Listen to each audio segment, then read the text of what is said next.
Good afternoon and welcome to a Celtic State of Mind. I'm Paul John Dyke, sitting in for Kevin Graham, and today I'm joined by Brian Degnan and James McKenzie. Welcome back to the show, gentlemen. It's been a quick week, but not because of the amount of news that's filtering through in relation to the world of Celtic. Still plenty to talk about. We want everybody to get involved in the comments section. You're watching on Facebook, LinkedIn, Twitch, Twitter and YouTube. So get your comments in and we will bring up as many as we possibly can. We're going to focus on there's a lot of transfer gossip and I'm sure there's going to be loads of transfer activity. We're going to focus first and foremost on the number one because it is a position that we've spoken about, and Colin and I think last week or the week before were speaking about the necessity to bring in another goalie and what situation we currently are in. What's changed between now and last week? Well, we've got rid of 3 keepers, Brian, in the last week. We got rid of the big one. What was your nickname for him? Hologram Hands. Hologram Hands. Aye. So we got rid of Barkas, and people might say, you shouldn't talk about footballers like that, getting rid of them. Come on, man. He was possibly the biggest flop since Raphael shite. What do you think, Brian? Comfortably. Absolutely no problem at all. Especially when you consider what takes it to be a flop, right? It's performances, appearances, and the amount of money we spent. She spent £5 million for Barkas. I don't even know if that's £1 million a save because I don't even think we made 5 saves. To be honest, we'll get Alan Morrison to check that. They get the XG on that, but I think it's £5 million is an insane amount of money for Celtic to spend on a player anyway. Right, I know the market £5 million is not a lot, but even still for Celtic, that's still a lot of money to spend, especially for a keeper. Especially for a keeper who's rotten. There's not just that, the wages he must have been on as well. He's got to go down. Is one of the biggest flops now. There is factors to take into account, so I'll play devil's advocate for my old pal Barky for a second. Obviously, he came during the pandemic. He was living on his own. He was taking time to settle into a new environment. That was difficult. He also happened to enter Celtic when it was one of the worst season we've had for 10 years, for a decade, when everything seemed to go wrong. It was a perfect storm of things going wrong. It just so happened he contributed. There's nothing to it at all. And I just think that it's clearly not worked for him. I was surprised it took this long for him to move on. That might say as much about him as it does about our dealings. Yeah. So needless to say, anybody that's ever watched this programme will know that I'm delighted because I just think, A for the guy, he's probably a nice guy. I slaughtered him, he's probably a lovely guy. Get on your football career, but he was never caught out to the Celtic goalkeeper. And the fact that he spent £5 million on him, he's one of the top 10 biggest flops ever, comfortably. Interesting enough, we might have to do a full show on them. And yet, it's frustrating because of the investment. You know, like Brian says, James, £5 million in terms of modern football maybe not be a great deal of money, but it is in Scottish football and it is for Celtic. When you think about the transfer dealings that Ange Postecoglou has done since he's come in, £5 million would get you what? A Matt O'Reilly, a Maeda and a Hatate. Yeah, we'll probably get you 5 real Hatates, I think. It's incredible, isn't it? It says a lot. It's not as if the goalkeeper market is lucrative in the transfer market either. There's plenty of goalkeepers you can get that'll be good enough for Celtic for under £4.5 million. I've also said £5 million. Right. Yeah. Well, 4.5 to 5, depending on the source that you look at. But yeah, I mean, £5 million. And like you're saying there, though, before you came on, you were talking about the fact that the warning signs were there pretty early, but you were warned as well from a pal of yours who is Greek and who told you it was never going to work, didn't he? Yeah, my barber's Greek, so I was telling him, do you know anything about this guy? Because he used to play football as well, my barber, so he keeps up with it all. So he warned me that's £4.5 million, £5 million, that's... Barkas isn't worth that. He's not going to cut it at Celtic. It's incredible. I was actually tempted. I was tempted today to bring up the reaction podcast when we signed him, and I thought better of it because I don't remember any of us thinking this guy's going to be shocking or a bad signing, and it would probably be pretty embarrassing. Maybe I should bring it up, depending on who was on that day at some point in the future, Brian. But yes, again, he is a goalkeeper who came with some credentials. He was he is a Greek international goalkeeper with 13 caps. We signed him from AEK Athens. We knew all about him. Well, I say we knew all about him. We've seen him twice at least. And the disappointment for me is we had done so well when it came to goalkeepers, Brian. And, the process of recruitment when it comes to goalkeepers, you look at the goalies that Stevie Woods has worked under, for example, if you want to take it back to Stevie Woods' start at Celtic, and it's been pretty flawless. And then we get this anomaly. It is just an anomaly, though, isn't it? I mean, because obviously we've followed it up by bringing in Joe Hart, and as I said on the strapline today, the curious case of Barkas, the true value of Hart, I think, is underlined when you look at what we tried to do last season compared to what we did this season, and go out and get Joe Hart in for a fifth of the cost of Barkas. Well, the interesting thing, if you're looking at a comparison between Barkas and Joe Hart, is how they were received not only by the sort of fans, not only by the media, but by the club and the manager. I remember when Barkas was getting signed, and Lennon had made it pretty clear they wanted Fraser Forster back, and never got him.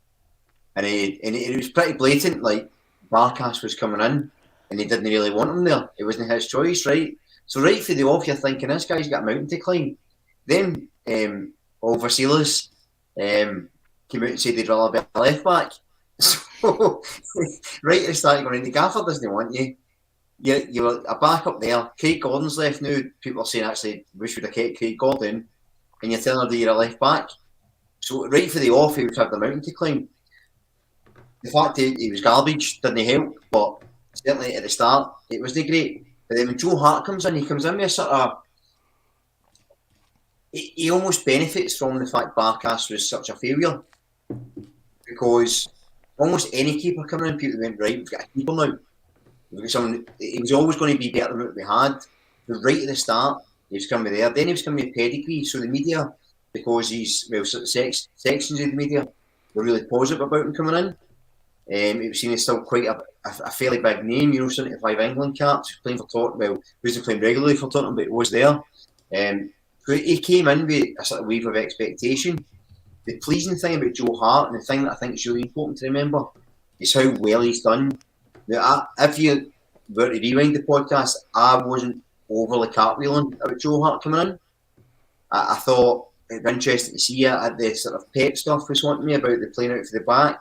He couldn't really do it. He did have the torrid season in Torino, and he was back up at Burnley and Tottenham. So I was thinking, I'm not 100% sure. Plus, as well, what's important to bear in mind is he was linked to us in Lennon's time.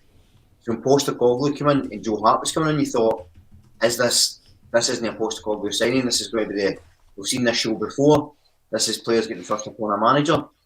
So I think I was a wee bit, not dreaded, but I was a wee bit concerned when he came in, and I'm glad that I've been proved totally wrong. His attitude for day one's been excellent, and I think I don't want to talk about his goalkeeping ability much because he speaks for himself, but what he's contributed to the club, his leadership, the way he encourages players, the way he organises, he galvanises, is that this unquantifiable quality he brings to the team.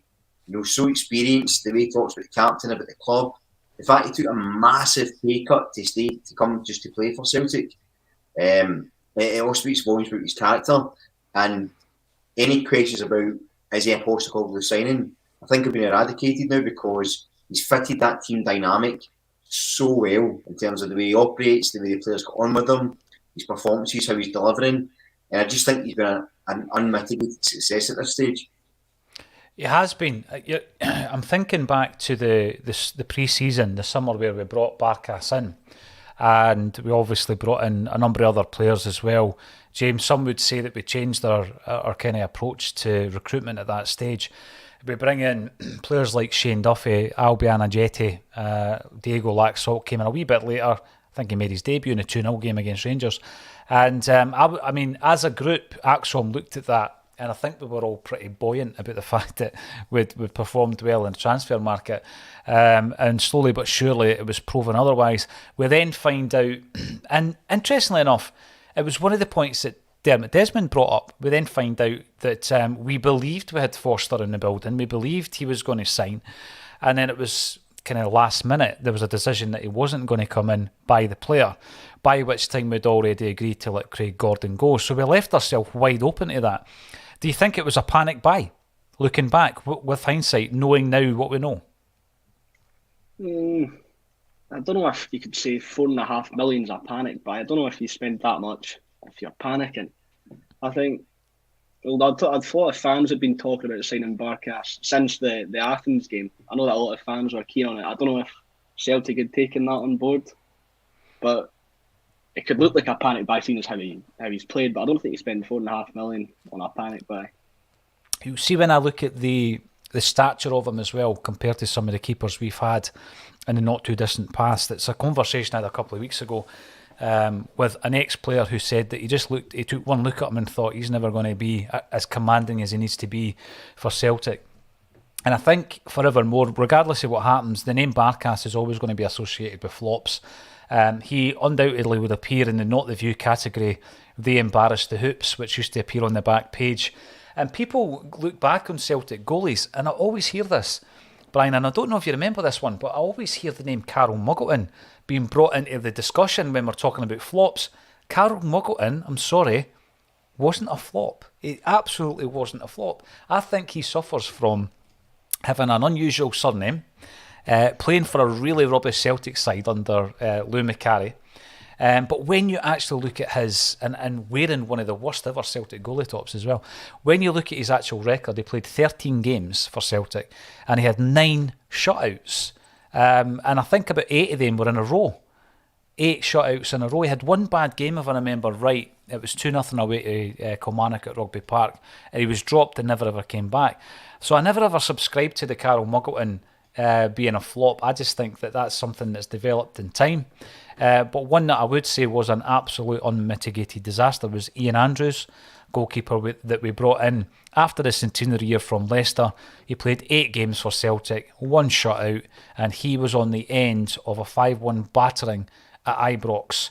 But yeah, Barkas is definitely in the Ian Andrews category before he gets into the Carol Muggleton category.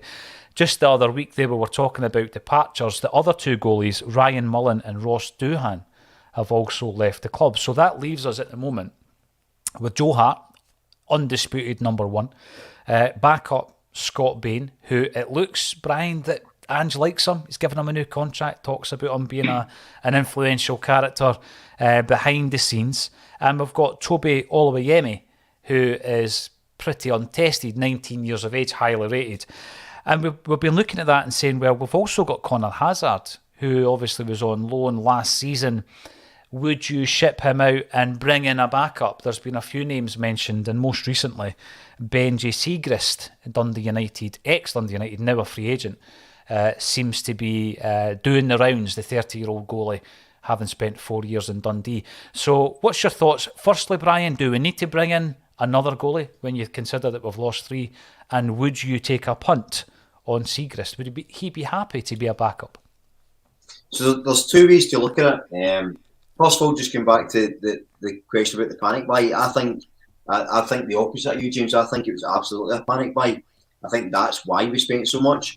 I think we had no options, and AK Athens went, like, you want him, $4.5 million or $5 million, whatever it was, which I think, and listen, we've been slaughtering Barkas, right? I'm guilty of it, but ultimately, it was the board that decided to pay $5 million for him. So ultimately, it's on them. On your question about Cam Wellington, the interesting thing about him is, I wonder if Bain will be remembered like that. I wonder if Bain will be remembered poorly, because actually his record's not that bad. And I know Al Morrison can speak more about this than me, but I don't have a lot of confidence in Bain. I don't think he inspires confidence, but actually he's not got the worst record as a keeper. And I just wonder, it's interesting how we view players, when actually, as you say, things aren't always the same.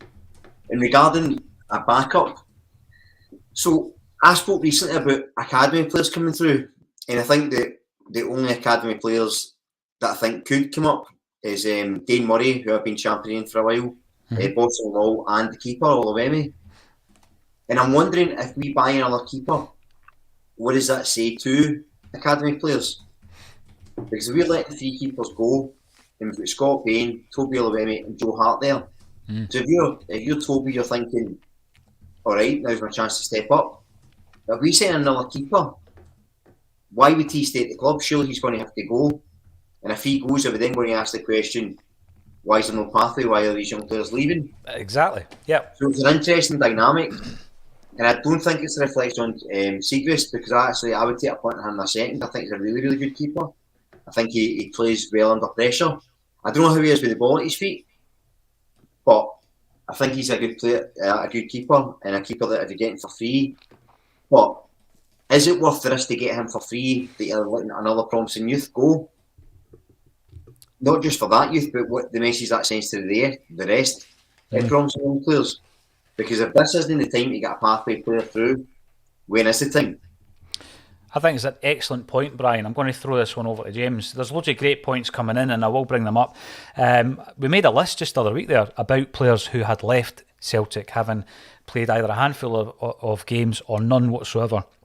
And the list read as follows: Ben Doak, who went to Liverpool; Leo Held, Leeds; Barry Hepburn, Bayern Munich; Liam Morrison, Bayern Munich; Vincent Angelini, goalkeeper, Watford; Cameron Harper, New York Red Bulls; Liam Hughes, Liverpool. He was a goalie as well, I think, wasn't he? Josh Adam went to Man City; Conor McBride went to Blackburn; Dembele unattached; Armstrong Okoflex, West Ham. 11 players who may or may not go on to bigger and better things elsewhere, but we bemoan the fact that we keep losing all these young guys, James, but we're talking now, we've lost all these goalies, we need to get another backup in. But Brian has basically just outlined what the issue is here. I mean, going into next season, would we be happy with Olawemi as number 3, as it were? And if not, why not? I would be happy with Olawemi as number 3. I don't think we would really need Siegrist. How old is he? 31? He's not really going to get much better. He would just be sitting on the bench. I'd rather give us a pathway for the young players. I remember I read in The Athletic back in January, Celtic had big plans for Toby Olawemi. They had a 3-year plan laid out. It was this season, the season coming, that he's going to start to play a sort of backup role, and then the third season they plan to sort of mould him into a starter. Maybe learning under Joe Hart, that could really work for him. I don't know if the Siegrist links now mean they've abandoned those plans. I hope not. But I would rather we just stuck with Olawemi. I'm not the biggest fan of Scott Bain. I mean, at the start of the season, it was remember the 2-1 game against Hearts. He came out for the free kick for the John Souttar winner, and he didn't cover himself in glory for Michelin's winner either. So I don't know if Ange is Ange big on Scott Bain? Because after those, I didn't think it would be, but the new contract clearly maybe says there's some sort of confidence in him. I don't have the same confidence, but I'd maybe stick with that as the 3. I'd maybe bump Olawemi up to hopefully our backup. You would hope so.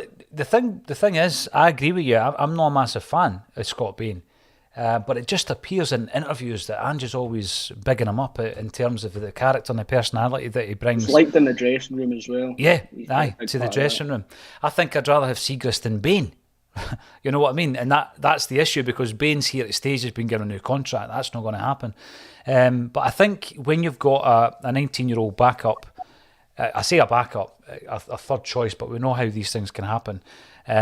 You've got to be confident that we're going into a Champions League game. This is the scenario that we might be faced with, and if we get a result, we qualify from the groups. That is a scenario we might be faced with next season.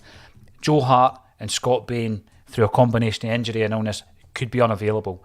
Are you confident enough to go to Toby and throw him in a game like that at this stage? I'm not writing him off as a goalkeeper. It's just that we've never seen him playing it at this level, and that's the big question. And I think that's maybe why there's also that that suggestion that Barkas has just left the Baldwin and Siegrist's agents put a story out there that Celtic are interested, because we know that's what happens as well. But we shall see what happens. What about Conor Hazard then? Is his Celtic career over, do you think, Brian? I would suggest so. I think the thing is, it's one of those conversations I've had many a times with people, and it's not being a keeper at Celtic just now. The way Ange wants to play, you can't just be a good shot stopper. So like Craig Gordon, I was a big fan of Craig Gordon. He would never have fitted in this team. His distribution's not good enough. He's not composed enough for the ball at his feet. As good a keeper as he is. And that's where, like a guy like Conor Hazard, I actually quite like Conor Hazard. I thought with a bit more experience, he could be good. He's got a good presence about him, and he's a decent amount of ability. But I don't think he's going to be playing the ball out for the back and having that composure. And I say the point about the keepers and having the. So if Joe Hart was injured, I wouldn't be confident in Toby or Scott Bain coming in. Really, if I'm honest, no for a Champions League game. But my point is, it's at some point you have to give someone a chance, or what's the point of having them there? And this is where Celtic are going to start to stick their twist. I think they almost have to re-recruit for the academy over the next few years, filter them through. But at some point, when there's opportunities there, you've got a couple of players in front of you and you're still not getting picked. If you're a promising young girl, so say like a Rocco Bata, who's highly rated, so say there's an injury to Jota, an injury to Maeda, Abada, and what he does is instead of playing you or getting you in the squad, he'll play Kyogo out wide and change positions. You're going to go, well, I'm not going to get in the team. Now, you're going to rely on him to do a job. That's the other question. So I think the goalkeeper one's interesting, and that's why I bring it up, because it's a delicate situation. Ideally, I would get shot of Bain, have Seacrest and Toby as the third choice. I think that would make sense. I'd feel more secure. But again, it's whether they do that. And you wonder if Scott Bain's like, who was that guy that was at Newcastle, who was the keeper, who was there forever and never played? He was like, I know who you're on about, actually. I mean his name, but Scott Bain seems like that guy. He seems quite content to be there, to maybe help out where possible, enjoy there and be a backup. I don't necessarily know that's the attitude I would want at Celtic. I want players that are angry if they're not getting picked and desperate to play. So it is a hard one. If it's me personally, make the choices I would get. I don't ever get Seacrest because I don't know how he is with the ball at his feet, but I'd get another keeper probably. I just don't think it's the easiest, quite as easy a decision as we think it is. Absolutely. We're going to bring in some of the comments coming in from the viewers. Third Ferguson, first to comment on YouTube, surprised a half-decent Dutch team came in for Barkas. And I guess that, when you've got players, and we've read this list, it's a list of opinion, I guess. Barkas is on everybody's list of players that we need to ship out, James. You've got guys like Barkas, Ayeti, Soro, Bolingoli. Julien seems to creep into that list as well. Players that, they've cost a lot of money. They're not contributing. It's time for them to go. But in terms of a value, you look at that Barkas deal and you hope that Utrecht have an option to buy, and it goes out there and has a decent season. But what are we talking here? Can you get £1 million for Barkas? Do you get £1 million for Ayeti and Soro, Bolingoli? Is that what we're talking? I don't know. It would just be a case of Celtic cutting their losses. You've got to hope he does. If he does well at Utrecht, would we keep him on, give him a chance, or would we go and sell him? There's no permanent option in the Utrecht loan deal, but you'd maybe be looking at hopefully £1 million each. You'd maybe get £1.5 million for Yeti. Maybe he's shown a little bit at Celtic, not enough to be Celtic quality, but he's played all right in some games. But yeah, maybe £1 million, £1.5 million for some of those players. You'd take that.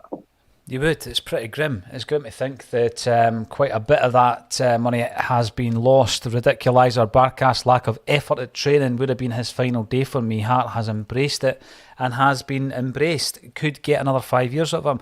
Seacrest would be great backup if he wants it. Now, that's a good point, because I remember seeing the footage, Brian, and it was Barkas not trying a leg to save any shots before a game, right? And then his hands that he was just stood there. He was just standing there, and then I seen a few people trying to defend him, saying, "Oh, it was a striking drill, and he wasn't meant to dive, and all this kind of stuff." But if there's one thing that we've learned about Ange, it's he doesn't suffer fools, and if you're not going to work, you're not going to be part of the team. If you're not going to play to his system, you won't be part of the plans. But I remember you called him back earlier on. That takes me back to the mic'd up version where Ange is shouting at him, Brian, and he's shouting Barky at him, and you're thinking to yourself, well, can he tap into this Greek mentality? Because obviously Ange has that in common with him. If anyone was going to save Barkas, it was going to be Ange Postecoglou. But even the great Ange, from time to time, must say, I'm sorry, I just can't help you. But I was hearing rumours yesterday, obviously keeping eyes and ears on ex-Celts who are on the move, etc. And isn't it absurd talking about players who just last season were at Celtic? Lee Griffiths, currently unattached. He's been linked to clubs that are in the kind of 7th and 6th tier of Scottish football. I mean, when you're at Celtic and you're a player like Barkas or Griffiths, and you've got all the riches and you're at one of the biggest clubs in Europe, if you don't show that application and that attitude, though, Brian, it's it can be a pretty rapid decline. I mean, if Lee Griffiths signs for a club not within the first 4 tiers of Scottish football, I mean that is horrific. I mean, we're going down the Anthony Stokes route with Lee Griffiths here, aren't we? He's going to be lost to the game soon enough. Aye, but quite honestly, he's brought it on himself, isn't he? Really? I mean, it's lack of effort, attitude, give chance after chance, and it's not worked out for him. And ultimately, the thing about it is, I've said it before on here about players, and players being at Celtic, just good enough, ain't enough. You can't just be a talented footballer. They're all talented footballers. Everybody at Celtic is a talented footballer. They're all professionals, they're all well paid, but that's not enough. You've got to have so much more about you. And that's why, I'm such a big fan of, and why I always speak about the culture around Celtic, and why it's so important that you really want it. You want to train. You want to train hard. You want to have your place in the team. You want to fight for the jersey. You want to put effort in. I don't want players there that are going to sulk or stand about. I think that any successful club, you can't have players that are going to sulk about and be fed up and no try, because they're a bad influence in the dressing room. They're a bad influence to other players. And regardless of what effort they're going to give you or not give you on the park, I get the impression a guy like Ange, if you're not training hard, now you get some players historically, I think Tevez, when he was at Man United, was notorious. He was a terrible trainer, but excellent, gave you absolutely everything when he played. I don't think you get that chance under Ange. I think you train the way you play under him. And if you're not interested, you're not being there. And we speak a lot about players maybe not cutting it under Ange, and I think that's because, maybe no necessarily, I think it's a mixture of sometimes ability, sometimes attitude. But a guy like Liam Scales, who is linked with Aberdeen, he's obviously no cutting it, but you imagine his attitude's pretty good. He's maybe just not got the ability Ange wants in his team. But the fact that he's acknowledging that and saying, right, get me a move, maybe going to Aberdeen when he play, I quite like that. I think that shows that he was a good character. It's maybe just no good enough. And I think, as you say, there's so many times where guys like Lee Griffiths, they've got the opportunity in the world, but you've got to have the right attitude. And if you don't, especially at a club like Celtic, I don't want players with a bad attitude at Celtic anyway. It's no the characters I want at the club. And I just don't think it benefits. And I think you can see the difference this year from last in terms of the character in the team. That's a team that wants to be there, that wants to play, that wants to work hard. And that, I'm talking about these things as if it's a bonus, it's a prerequisite. But there wasn't enough of that here last year. And I don't ever want there to be a situation like that again. Well, we spoke a lot last season, James, about the culture and the shift that was required at Celtic. I say last year, I'm talking about Neil Lennon's last season. And when you've got a player coming in at £5 million not trying a leg, or you've got a guy like Lee Griffiths who basically can't behave off the park, the culture, for the culture to change, often you've got to just remove these elements from the club. And I think that's what Ange started to do. Then you look at other players like Tony Ralston and even Stephen Welsh to a degree, where I don't think they are, God-given talents. They're obviously very, very good footballers, very accomplished players, or they wouldn't be anywhere near Celtic. But I just think it comes down to their application and their attitude. You look at, what Tony Ralston done last season, and I think Welsh, if given a chance, would be a decent backup for Celtic as well. What does it say to you, though, in terms of the culture shift that we're seeing under Ange, that he just won't put up with anybody that's given less than 100%? Well, all the players that wanted to leave under Lennon, they were gone in the summer. After the Ferencvaros defeat in the qualifiers, Lennon said in the media, there's certain players that want to leave. and they don't want to be here. And then he went on to not sell any of them for that entire season. Yep. But as soon as Ange came in, he got rid of them all in the summer. And was Lee Griffiths, was he released in January? I think in order for him to sign for Dundee, we had to tear up his deal. Yeah. But what a fall from grace. He ends up at Falkirk, Tier 3 by the end of the season, and then released by them. He turned up, what was it, half a stone overweight for pre-season for one of the biggest seasons in Celtic's history. I mean, that says everything you need to know about the guy. He couldn't be bored with Celtic. And once again, he's added to the great litany of footballers who have played their football in Scotland and who have basically ruined a good 4 or 5 years of their career. And we warned that Griffiths would be in that Tony Stokes category. And indeed, that's exactly where he is. We're going to be talking a wee bit about Ange, the contract situation that Kevin and I spoke about on Monday. But just because Stephen Welsh's name came up, Brian, where are we with Stephen Welsh? He's in action on Friday for Scotland under 21s against Denmark, where he'll be facing his teammate Matt O'Reilly, of course. But Stephen Welsh, I think, he's not a forgotten man, but he's never really at the forefront of any of our thoughts because he didn't play many games due to the great partnership that developed between Starfelt and Carter Vickers. However, we know Starfelt's injured. We don't know when he's going to be fit. Stephen Welsh is a player who Udinese were interested in January, but we were in no position at that stage to sell him because, again, the squad wasn't strong enough in the central defensive areas. Is he a player that you still think will be part of the plans in the coming season? Or if we were to get a bid from a Udinese in this particular transfer window, do you think Celtic would be interested, Brian? It's an interesting one. I think it depends on all things. So if you look at it just now, if Julian goes and Starfelt's injured and we sell Welsh and CCB's not signed yet, who have we got at centre half? Forson, Law and Dane Murray maybe. We might keep Scales, but him at centre half. So in that regard, it's impossible to sell Welsh until we decide to recruit. Personally, I would keep him. I think you were right to compare him and Ralston. I think he's in Ralston mode. I think his attitude's always excellent. I think he's improved under Ange. I like him. I think he's a wee bit underrated actually. I wouldn't mind seeing him get a wee run in the team.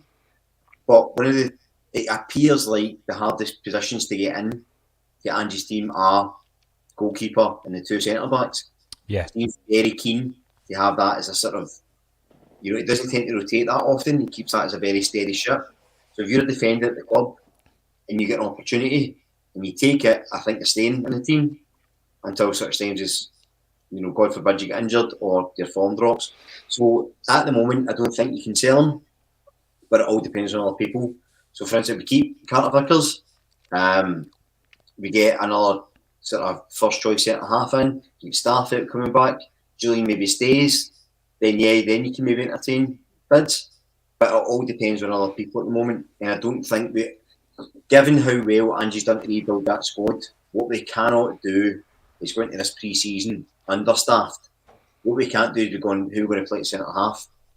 We can't do it. We've came so far, we need to make sure, there's a lot of people that need to go. I don't think any of the players that are out on loan just now, or were out on loan, will have a future. I think they'll all go. I think guys like Barkas, Bolingoli, Ayeti, Sorrow, etc. will all go.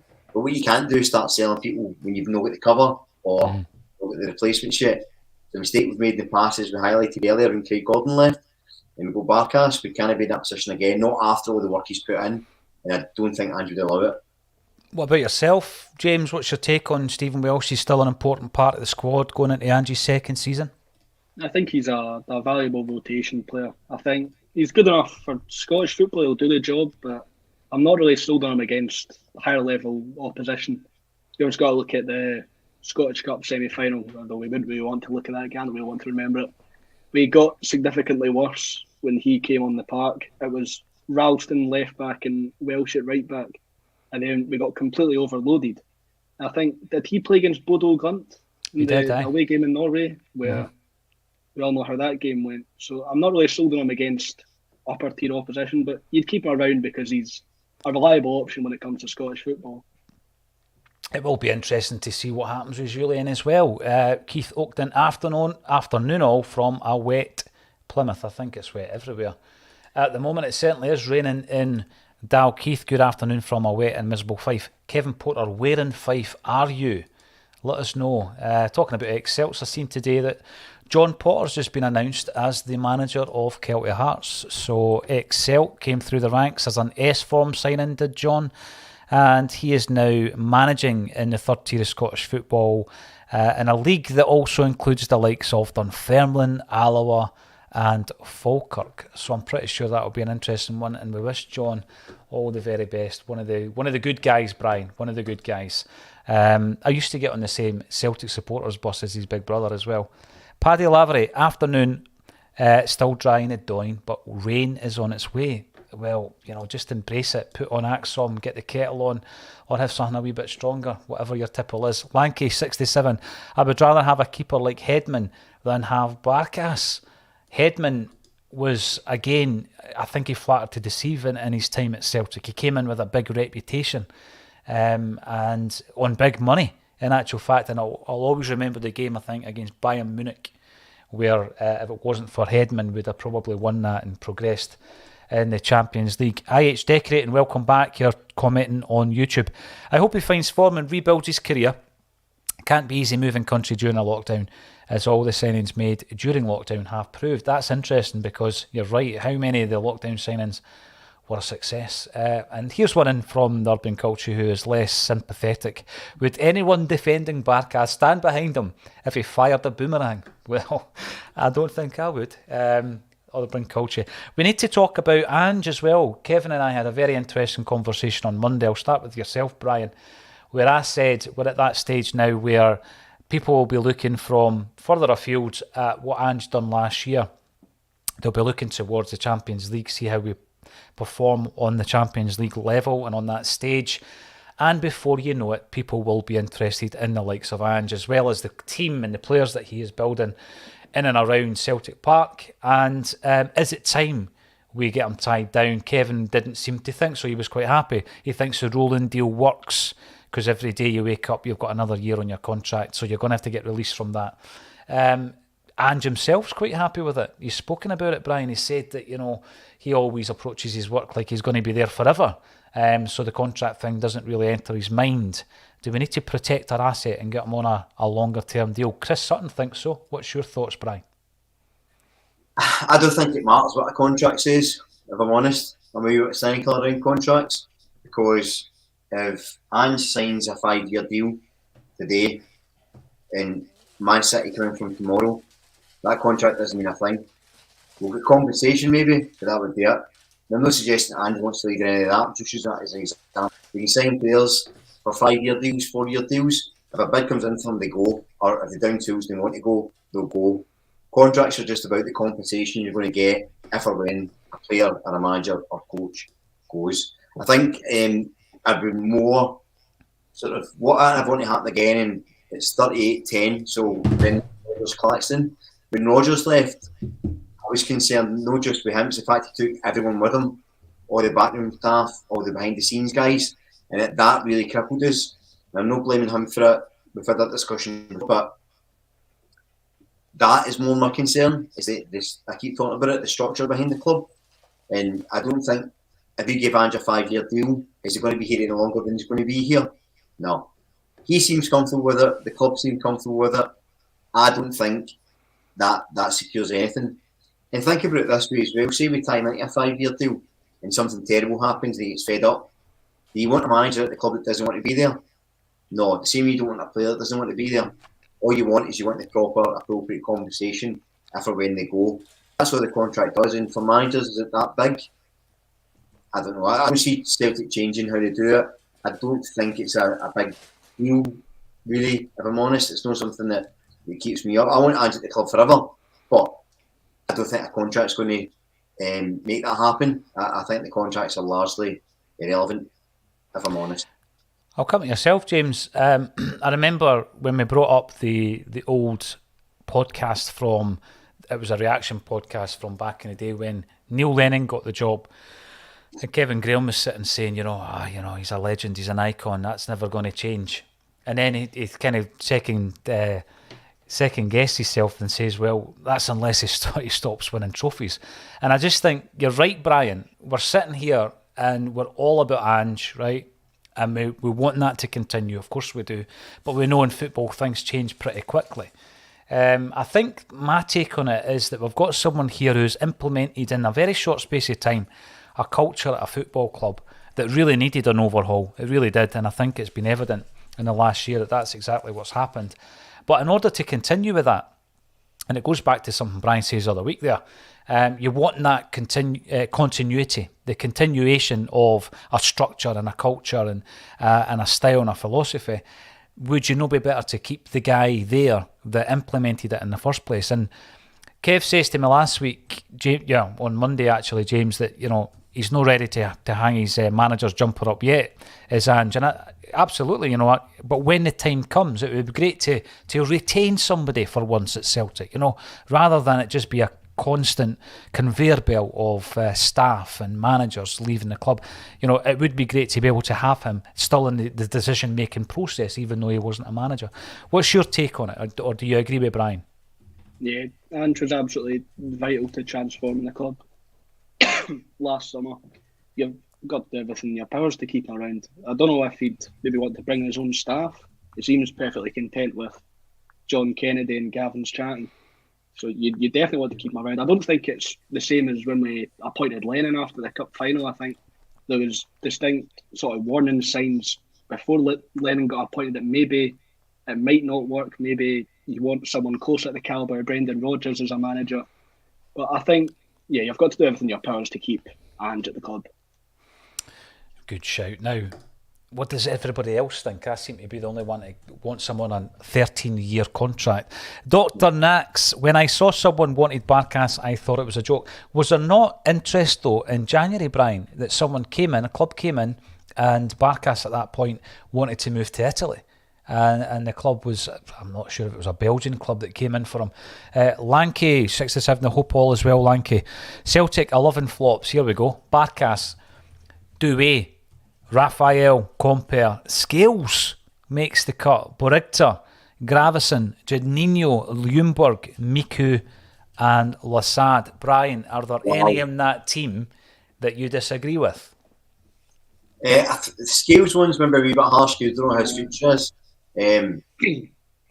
There's a few names in there I totally forgot about. Lasad, Miku, that's outrageous. Bo Richter, my favourite memory of Bo Richter is I actually told him to shut up one time in the cinema, not realising it was Bo Richter.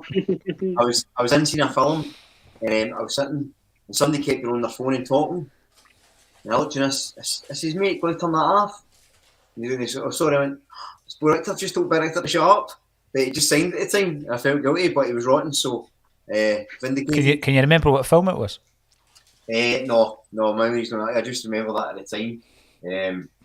Was he with his missus or on his own? No, he's with a couple of guys actually. It was crazy, but that's what I was thinking about. That shows how good a player he was for Celtic. That's my memory.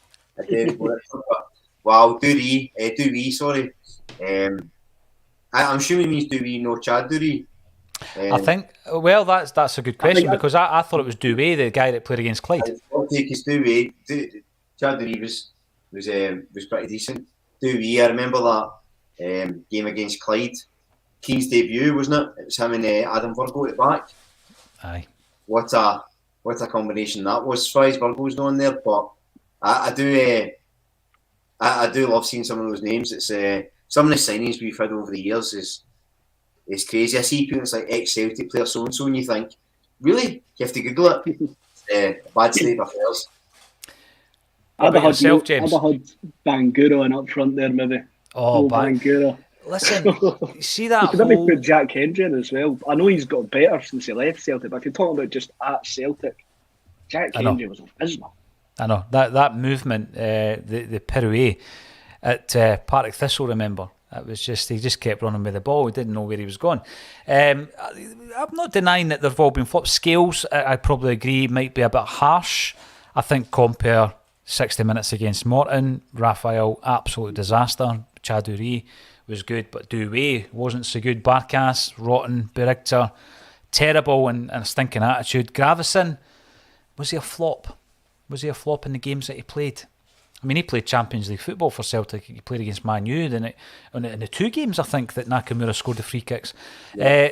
Juninho, difficult one with Juninho. I think we were at a stage where O'Neill's recruitment had to completely change. He wasn't able to go out and spend £5-6 million on Premiership players by this stage. But I was very disappointed in Juninho because I thought, bringing Juninho in, giving him the number 7 jersey. Lundberg was another number 7. By the way, in fact, was Miko not also a number 7? Miku? Either 7 or 11 he was. Yep, and Lassad, bad mouthed us when he left the club, as did Burigter, so yeah, I would include them in there. You should include Mo Kamara as well, remember Mo Kamara? I do, left back. He ended up at St Mirren, Mo Kamara. I mean, Amido Balde's been robbed there as well, I think. Balde, yeah, Bayo. I think Bayo's got a shout. I mean, even Fed, all these guys, they were all just, they didn't contribute. Interesting, there's only one player in there, I think, looking at that list, that was signed by Martin O'Neill, Juninho, because he had such a good signing record. Quite a few signed by your man Neil Lennon in there as well. I can also see Gordon Strachan's fingerprints on that team. Thank you very much for sharing it. Anybody else's flops, let us know about it. We're talking about Barkas leaving Celtic.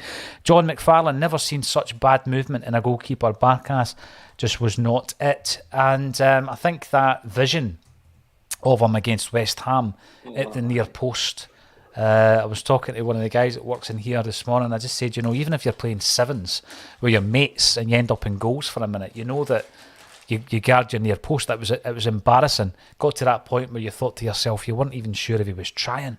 Yeah, I thought it was photoshopped when I first saw the photo. I thought someone had moved him over a bit. It didn't even look real. It was terrible, and just a wee tapping. Last day on here, troops, for a good few weeks. I'm going to miss my Celtic chat. Lanky, it's always a pleasure, and I hope everything's going well at your end as well, pal. Let's talk about a couple of the guys that we've not signed yet then, Jota and Cameron Carter-Vickers. There is a whole list of players that we are linked to, as is always the case with Celtic and transfer windows. Jota has been spotted in New York. He's also been spotted having a few beers with Celtic fans and all that kind of stuff. Just bouncing about with a match-worn Celtic jersey on, which I thought was cool. Cameron Carter-Vickers has spoken as well. He's talking about finding a place where he can stick around for a few years. He's 24 now. Is Celtic Park going to be that place, Brian Degnan? Have you any concerns about any of our 2 loans to permanent deals in Jota and Carter-Vickers? The interesting thing with those 2 is the fact that I think both of them really want to stay. It's really between the clubs, and that's where my slight concern is. Celtic have always been quite, strict negotiators, and some things that can bite us. Tottenham are known for being very, very strict negotiators, so I'm worried to get to a point where the sort of cards come off the table. That would be a concern. So I'm more concerned about Carter-Vickers. Although I think it sounds like he wants to come, I'm just no sure. I'm not 100% confident that deal's going to get done, just purely because of the way the 2 clubs operate. But I expect Jota to be back, and I've got to be honest. I love Jota anyway. I think he's brilliant. But the fact he was out having a kick about, we Celtic took one, having a beers with a couple of guys, I just love that. I think stories like that are absolutely brilliant. He seems like he's got so much personality as well, and he's someone you definitely want back. I did say a while ago, out of the 2, I would rather have Carter-Vickers back if I could only have one, and I do stick by it, just purely because I think he offers us so much at the back. I think he's going to be really, really, really key for us in Champions League.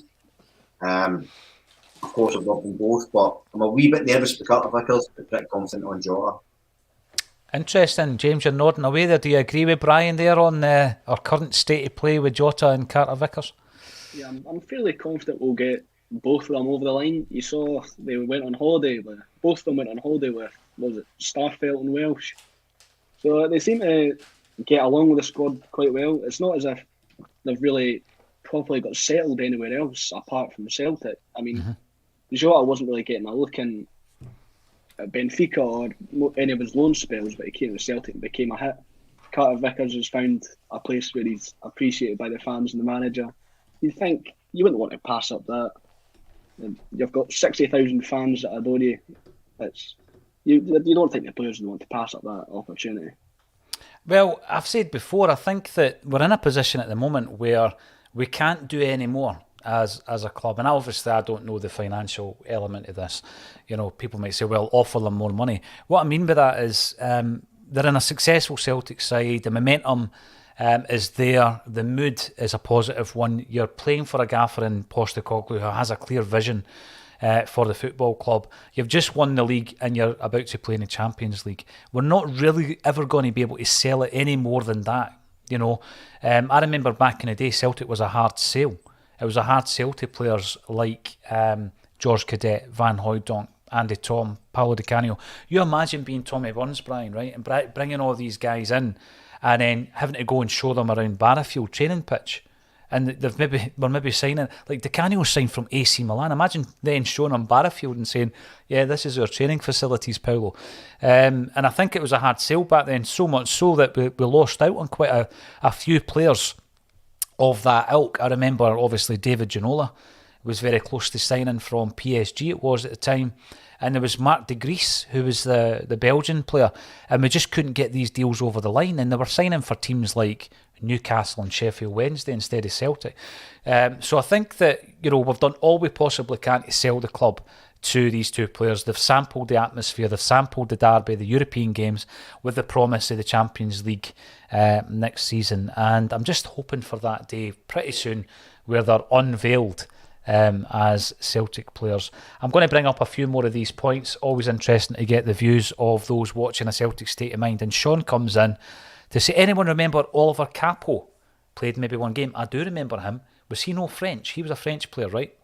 Olivier Capo. And he was given a short-term deal. He left and then he slagged off Neil Lennon when he left as well. That was when Lennon's stock was pretty high.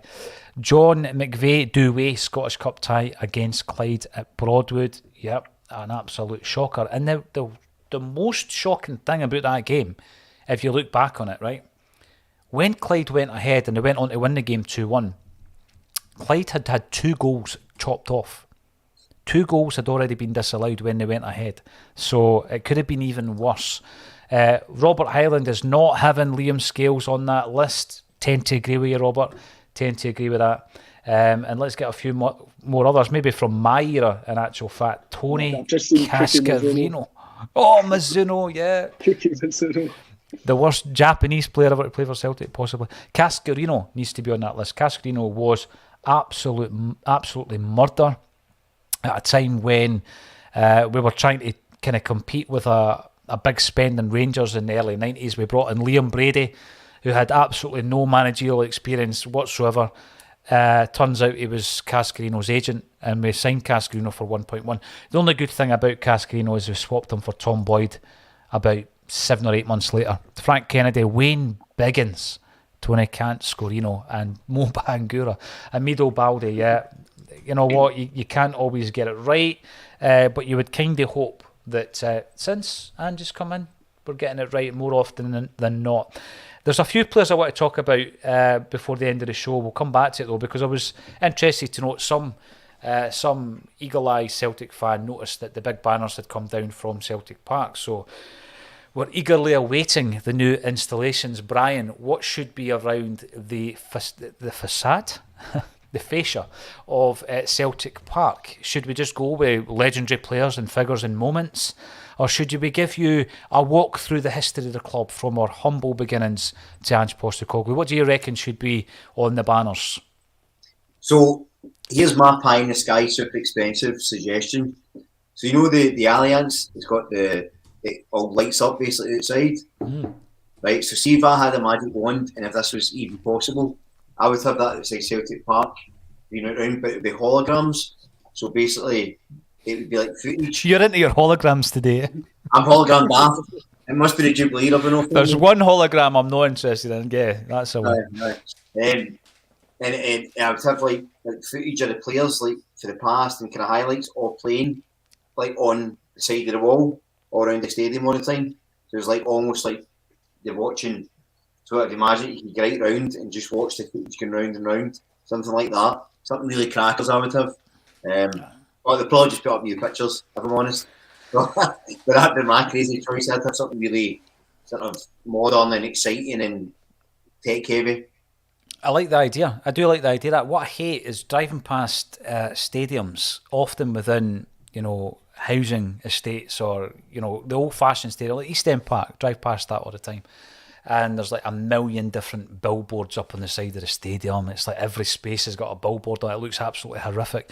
I like Brian's idea. James, are you going to be as creative as that, or do you think we'll basically replace them with better coloured versions because they were looking a bit tired? No, I'm just, as long as I see Kyogo doing his celebration up on Celtic Park, I will be perfectly happy. When was the last time it was updated? Oh, that was so Was it well after back. the Invincible treble? I think it might be just after that. Right? Yeah, because Yeah. Roger was up, wasn't he? Yeah. So you'd hope, if you're thinking of iconic moments, so there's maybe Edward celebrating after winning the treble, Ange or McGregor holding the trophy for this season. There's so many moments you could pick from. Maybe Tatati after scoring in the derby last season. There's so many moments. I think it would be good to get some kind of fan engagement on that. I've got to say, I think that if they were going to, for example, I know that there was the legends up on the side of the side of the stadium, but there was an argument on quite a few of them as to where's this player, where's that player, and there was no engagement, of course, from the fans. As far as I know, it would be good if they were going to replace them, for us all to be involved in those magical moments that you'd like to see, or those particular figures that you would like to see.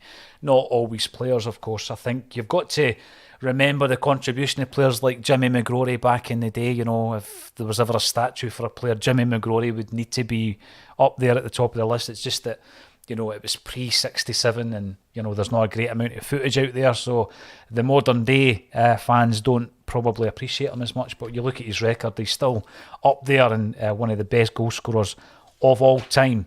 A couple of players I want to ask about in relation to their futures at Celtic Park. First one, what do we expect next season, Brian, from Idiguchi? So this is another interesting one. I think this would depend on any midfielders we bring in.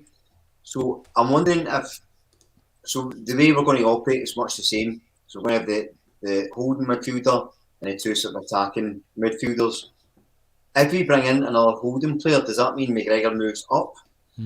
Or does that then mean we'll have McGregor, Idiguchi, McCarthy and another? Or we're going to bring in a couple of attacking midfielders, in which case Idiguchi is probably the backup for McGregor. My concern with that is we've not seen almost anything of Idiguchi to suggest he can come and play Champions League football in that position. Because the biggest guy, I think McGregor's physically quite a bit more robust, and he's not a big guy either. So I don't know where he fits, or do we see Idiguchi playing further up? He's a wee bit of an anomaly for me because he's someone I know very little about. And I think that's a bit of a concern, but I do think that whoever we sign will indicate his future, if that makes sense. So if we sign a holding player, I don't see him featuring that much. If we sign a couple of tackles, then he's probably back up for McGregor, because I don't see McCarthy featuring too much either. So there's quite a bit of work to be done in midfield, I suspect, just for to keep with that dynamic.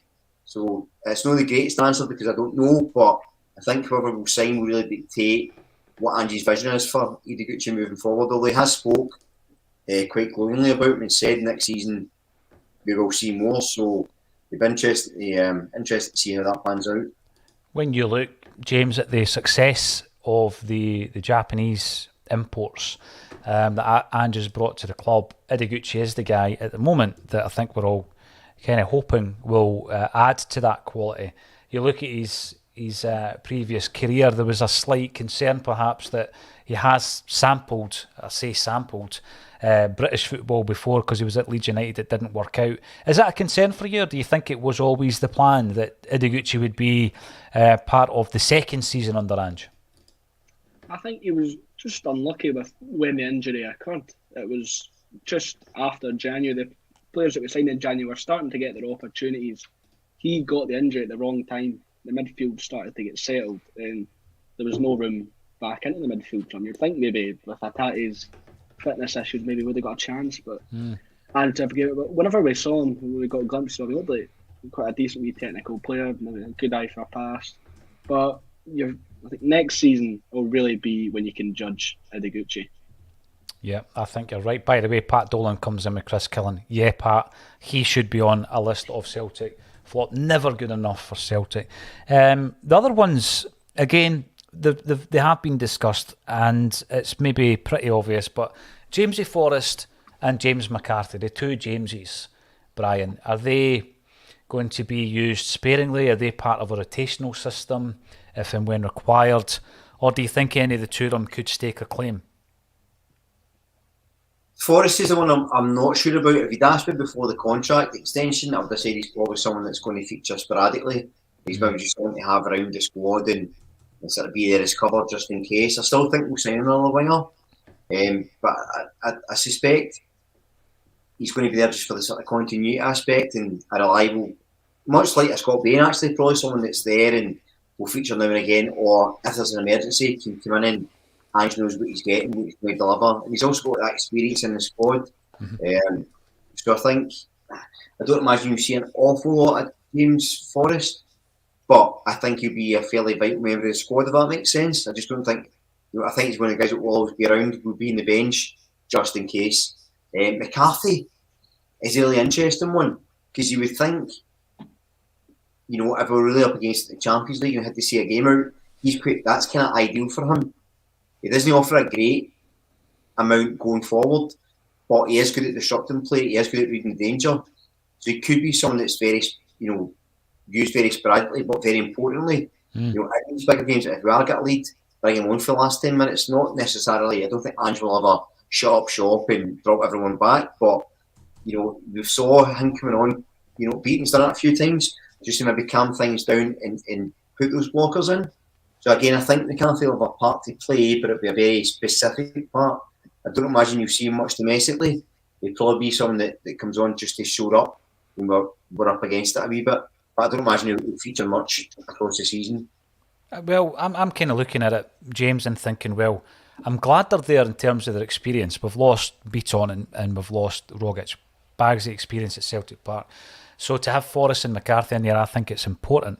But I can't really see them playing any bigger a part next season than they did last season. What's your thoughts on it?